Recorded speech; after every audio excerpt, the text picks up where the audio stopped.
ఎన్టీఆర్ నటిస్తున్న జనతా గ్యారేజ్ విడుదలకు దగ్గర పడుతున్న కొద్దీ చిత్రానికి సంబంధించిన ఆసక్తికరమైన విషయాలు బయటపడుతున్నాయి. దీంతో ఎన్టీఆర్ ఫ్యాన్స్ తమ హీరోకు అన్యాయం జరిగిందని ఫీల్ అవుతున్నారు.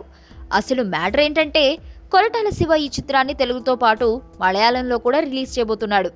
దానికి తగ్గట్టే చిత్ర కాస్ట్ కు కూడా కొంతమేరకు మలయాళ నటులనే తీసుకోవడం జరిగింది. మలయాళంలో మోహన్ లాల్ కు ఎంతటి క్రేజ్ ఉందో ప్రత్యేకంగా చెప్పనవసరం లేదు.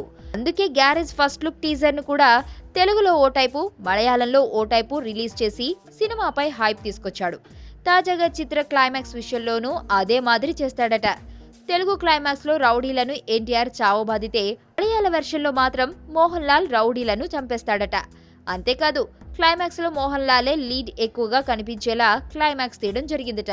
ఈ వార్త తెలుసుకున్న ఎన్టీఆర్ ఫ్యాన్స్ మా హీరోకు మోసం జరిగిందని ఫీల్ అవుతున్నారట. మరి సినిమా రిలీజ్ అయ్యాక ఇంకెలా ఉండబోతుందో చూడాలి. ప్రస్తుతం చిత్ర యూనిట్ కేరళ షెడ్యూల్ పూర్తి చేసుకుని హైదరాబాద్ వచ్చారు. ఆగస్టు 12న హైదరాబాద్ లో దేవిశ్రీ ప్రసాద్ అందించిన ఆడియోను పెద్ద ఎత్తున విడుదల చేయాలని టీం ప్లాన్ చేస్తోంది.